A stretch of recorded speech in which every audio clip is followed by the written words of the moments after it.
और क्या हो अगर मैं आपसे कहूं कि आपका शरीर बीमार होने पर कोई गलती नहीं करता, कि हर दर्द, हर अकथनीय थकान और आपके जीवन में आने वाला हर लक्षण सजा नहीं, बल्कि आपकी आत्मा द्वारा आपके लिए लिखे गए गुप्त पत्र हैं, जो आपको रुकने, सुनने और अपने सच्चे स्वास्थ्य की ओर लौटने के रास्ते को याद करने के लिए कहते हैं। शायद आपने इसे महसूस किया हो, वो सिरदर्द जो बार बार लौटता है, वो थकान जो नींद से भी ठीक नहीं होती, या वो सीने में खिंचाव जिसे कोई भी विश्लेषण समझा नहीं सकता।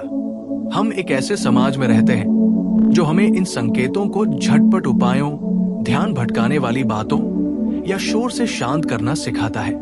लेकिन गहराई में आप जानते हैं कि आपका शरीर यूं ही नहीं चीख रहा है।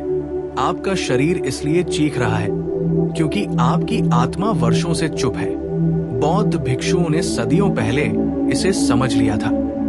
उनके लिए शरीर और मन दुश्मन या अलग अलग संस्थाएं नहीं हैं। जो दिल को बीमार करता है वो अंततः पदार्थ में परिलक्षित होता है। इसलिए उनके मंदिरों में उपचार कभी बाहरी उपचार से नहीं, बल्कि एक आंतरिक यात्रा से शुरू होता है। और ये यात्रा जितनी प्राचीन थी, उतनी ही शक्तिशाली गुप्त आत्मचिकित्सा तकनीकों से भरी थी, जिन्होंने न केवल दर्द को कम करने में मदद की, बल्कि पीड़ा को ज्ञान में बदल दिया।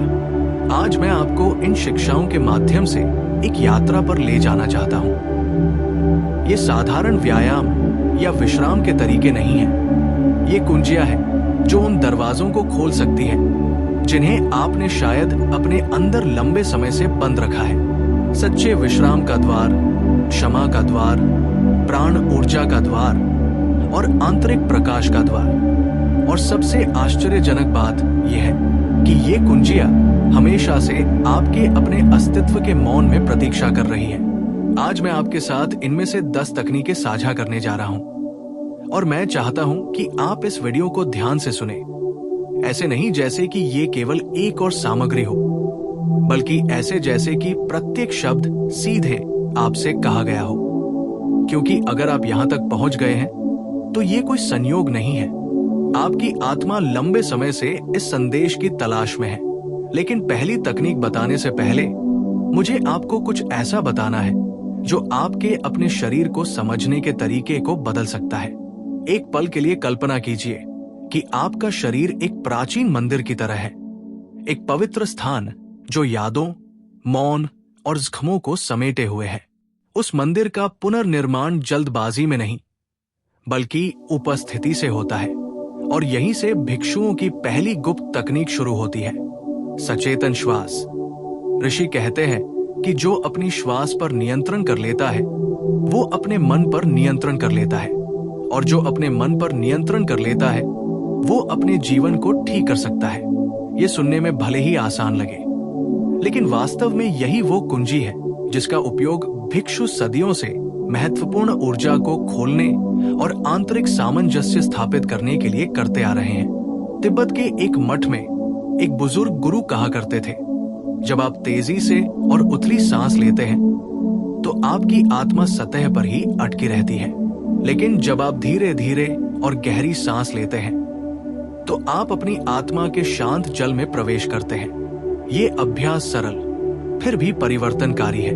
अपनी नाक से 4 सेकंड तक गहरी सांस लें। हवा को अपने पेट तक ले जाएं। 4 सेकंड तक हवा को अंदर ही रोके रखें। ऊर्जा का विस्तार महसूस करें। 6 सेकंड तक अपने मुंह से धीरे धीरे सांस छोड़ें। तनाव, भय और उन विचारों को छोड़ दें जिनकी अब आपको आवश्यकता नहीं है। फिर दोबारा सांस लेने से पहले 2 सेकंड रुकें। ये चक्र, जो दिन में कम से कम 10 मिनट दोहराया जाता है, आपके शरीर को ऑक्सीजन प्रदान करता है, आपके मन को शांत करता है और आपकी प्रतिरक्षा प्रणाली को मजबूत करता है। लेकिन सबसे महत्वपूर्ण बात ये नहीं है कि हवा अंदर आती है या बाहर जाती है, बल्कि वो जागरूकता है जो आप ऐसा करते समय जागृत करते हैं। क्योंकि प्रत्येक सांस लेना आंतरिक शुद्धि का कार्य बन सकता है, और प्रत्येक सांस छोड़ना एक अवसर है जो आपने बहुत लंबे समय से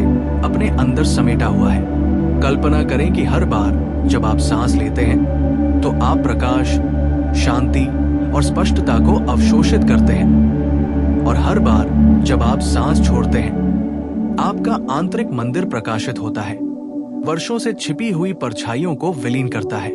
इस तकनीक के लिए किसी बाहरी चीज की आवश्यकता नहीं है, बस आपकी सांसें और वर्तमान में प्रवेश करने की आपकी इच्छा, क्योंकि वर्तमान ही एकमात्र ऐसी जगह है जहां उपचार हो सकता है। और जब आप उस शांति को प्राप्त कर लेते हैं, जब आपका आंतरिक भाग जलते हुए मंदिर की तरह प्रकाशित हो जाता है, तो आप उन गुप्त कुंजियों में से एक की खोज के लिए तैयार हो जाते हैं, जिनका उपयोग भिक्षु सदियों से करते आए हैं। आपके अपने हाथों की शक्ति। आपका शरीर न केवल सांस लेता है, बल्कि ऊर्जा भी विकिरण करता है। बौद्ध भिक्षुओं ने इसे सदियों पहले समझ लिया था। हाथ हृदय का सीधा विस्तार है, इसलिए जब कोई पीड़ित होता है तो हमारा पहला आवेग बोलने का नहीं, बल्कि स्पर्श करने, दुलारने या गले लगाने का होता है। ये भाव कोई संयोग नहीं है, ये पूर्वजों की स्मृति है। दूसरी गुप्त तकनीक को प्रकाश की हथेलियां कहा जाता है, और इसमें आपके भीतर प्रवाहित होने वाली प्राण ऊर्जा को शरीर के उन क्षेत्रों की ओर निर्देशित करना शामिल है जिन्हें उपचार की आवश्यकता है। पूर्वी चिकित्सा में हथेली के केंद्र में एक ऊर्जा बिंदु का वर्णन किया गया है, जिसे लाओगोन कहा जाता है, जो एक द्वार के रूप में कार्य करता है, जिसके माध्यम से ची, आपकी जीवन शक्ति प्रवाहित होती है। इसका अभ्यास कैसे करें? बहुत आसान है। सबसे पहले अपनी हथेलियों को आपस में रगड़े, लगभग 30 सेकंड तक तब तक दबाएं जब तक आपको तेज गर्मी महसूस न हो। ये गर्मी सिर्फ शारीरिक नहीं है, ये सक्रिय हो रही ऊर्जा है। फिर अपने हाथों को उस जगह पर रखें जहां अपने हाथों को अपने शरीर के उस हिस्से पर रखें जो भारी या दर्दनाक महसूस हो रहा हो। यह आपका पेट, छाती, माथा या कोई भी ऐसा हिस्सा हो सकता है जिसे आराम की जरूरत हो। अपनी आंखें बंद करें और गहरी सांस लें। कल्पना करें कि आपके हाथों से एक सुनहरी रोशनी बह रही है जो आपके शरीर के उस हिस्से को ढक रही है। कल्पना करें कि ये कैसे धीरे धीरे प्रवेश करती है, शांत करती है, संतुलित करती है, और जो कुछ भी अवरुद्ध था उसे मुक्त करती है। 2 से 5 मिनट तक इसी तरह मौन रहें। महसूस करें कि वो ऊर्जा आपके इरादे पर कैसे प्रतिक्रिया करती है। मठों में इस अभ्यास का उपयोग केवल शारीरिक दर्द को ठीक करने के लिए ही नहीं किया जाता था। इसका उपयोग भावनात्मक बोझ को कम करने के लिए भी किया जाता था, क्योंकि आत्मा अक्सर शरीर के माध्यम से बोलती है, और जब आप करुणा के साथ अपने हाथ रखते हैं तो आप प्रेम का एक संदेश भेज रहे होते हैं जिसे आपका अपना अस्तित्व पहचानता और सराहता है। आपको किसी प्रशिक्षित चिकित्सक होने की आवश्यकता नहीं है, नहीं आपको जटिल अनुष्ठानों की, बस उपस्थिति, इरादा और कोमलता। क्योंकि यदि आपका मन तनाव और बीमारी पैदा करने में सक्षम है, तो ये शांति और संतुलन बनाने में भी सक्षम है। आपके हाथ इन दो वास्तविकताओं के बीच का सेतु है, और जब आप अपने स्पर्श की शक्ति का अनुभव करते हैं तो आपके भीतर कुछ जागृत होता है, एक गहन निश्चय कि उपचार हमेशा बाहर से नहीं, बल्कि आपके भीतर पहले से मौजूद चीजों से आता है। लेकिन ये तो बस शुरुआत है, क्योंकि अगली तकनीक आपको उस गुप्त फूल को खिलने के लिए आमंत्रित करती है जो हमेशा से आपके भीतर रहा है, यहां तक कि सबसे गहरे दर्द के बीच भी। प्राचीन ग्रंथों में कहा गया है कि सबसे गहरे कीचड़ में भी सबसे शुद्ध फूल खिल सकता है। यही कमल का प्रतीक है, जो गंदे पानी में जन्म लेता है और प्रकाश की ओर खुलता है। बौद्ध भिक्षुओं ने इस फूल को मानव जीवन का दर्पण माना, क्योंकि हम सभी अराजकता और पीड़ा के क्षणों से गुजरते हैं और फिर भी भीतर से खिल सकते हैं। तीसरी गुप्त तकनीक को कमल श्वास कहा जाता है, एक ऐसा अभ्यास जो मन को शुद्ध करता है, भावनाओं को शुद्ध करता है और हृदय को शांति के लिए खोलता है।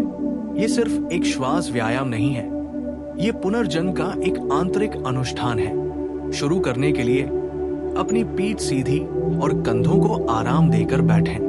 अपनी आंखें बंद करें और अपना ध्यान अपनी छाती के केंद्र पर ले जाएं।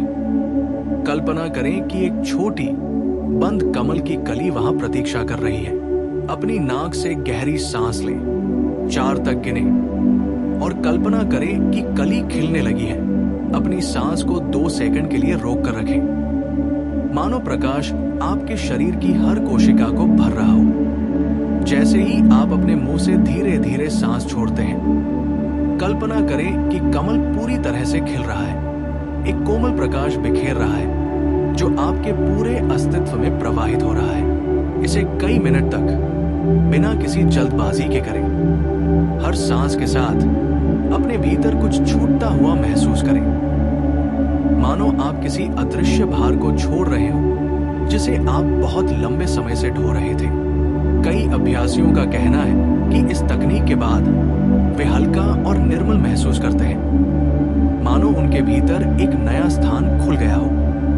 मठों में गहन ध्यान में जाने से पहले या अत्यधिक भावनात्मक उथल-पुथल के क्षणों में कमल श्वास का अभ्यास किया जाता है, क्योंकि ये अनुष्ठान न केवल शांत करता है बल्कि आपको ये भी याद दिलाता है कि भले ही आप अंधकार से घिरे हो, आपके भीतर खिलने की क्षमता है। याद रखें, कमल उस पानी को नहीं चुनता जिसमें वो उगता है। नहीं, आप अपने जीवन की सभी परिस्थितियों को चुनते हैं, लेकिन फूल की तरह आप यहीं और अभी अपना प्रकाश खोलने और दिखाने का विकल्प चुन सकते हैं। और जब आप उस आंतरिक कमल को खोलने में सफल हो जाते हैं, तो ऊर्जा एक नए तरीके से प्रवाहित होने लगती है। लेकिन उस प्रवाह को जारी रखने के लिए भिक्षु एक बहुत ही विशेष गति का उपयोग करते हैं। एक ऐसा रहस्य जो स्वयं ब्रह्मांड की लय की नकल करता है। पूर्वी शिक्षाओं के अनुसार ब्रह्मांड में सब कुछ सर्पिल गति में घूमता है। आकाश में आकाश गंगाओं से लेकर हमारे डीएनए के आकार तक कुछ भी सीधी रेखा में आगे नहीं बढ़ता। जीवन मोड़ों, चक्रों और प्रवाहों में प्रकट होता है। बौद्ध भिक्षुओं ने इसे देखा और समझा कि शरीर को भी उसी तरह गति करने की आवश्यकता है, ताकि जो कुछ फंसा हुआ है उसे मुक्त किया जा सके। चौथी गुप्त तकनीक को हीलिंग स्पाइरल मूवमेंट कहा जाता है। ये एक सरल लेकिन गहन व्यायाम है जो संचित तनाव को मुक्त करता है, रुकी हुई ऊर्जा को खोलता है और शरीर की प्राकृतिक जीवन शक्ति को सक्रिय करता है। इसका अभ्यास करने के लिए अपने पैरों को कंधे की चौड़ाई पर फैलाकर और अपने घुटनों को हल्के से मोड़कर खड़े हो जाएं। अपनी बाहों को आराम से अपने बगल में लटका दें। अब धीरे धीरे अपनी कमर को एक तरफ से दूसरी तरफ मोड़ना शुरू करें। अपनी बाहों को ढीले तारों की तरह गति का अनुसरण करने दें। इसे जबरदस्ती न करें, इसे तरल लयबद्ध रहने दें। प्रत्येक मोड़ के साथ एक तरफ जाते समय सांस लें और दूसरी तरफ जाते समय सांस छोड़ें। कल्पना कीजिए कि हर गतिविधि के साथ आपका शरीर भारी ऊर्जा, चिंताओं, पुरानी यादों को बाहर निकालता है और साथ ही नई, ताजा और चमकदार ऊर्जा को भी ग्रहण करता है। भिक्षु अक्सर ये क्रिया भोर के समय करते हैं, जब प्रकृति की प्राण ऊर्जा अपनी चरम सीमा पर होती है। उनका दावा है कि कुछ ही मिनटों के बाद ऐसा लगता है जैसे शरीर भीतर से प्रज्वलित हो गया हो, प्रकाशमान और जीवंत, दिन के लिए तैयार। एक तिब्बती गुरु कहा करते थे, सर्पिल कोई बंद वृत्त नहीं है, ये इस बात का प्रमाण है कि जीवन हमेशा आगे बढ़ता रहता है, भले ही वो रुक जाए।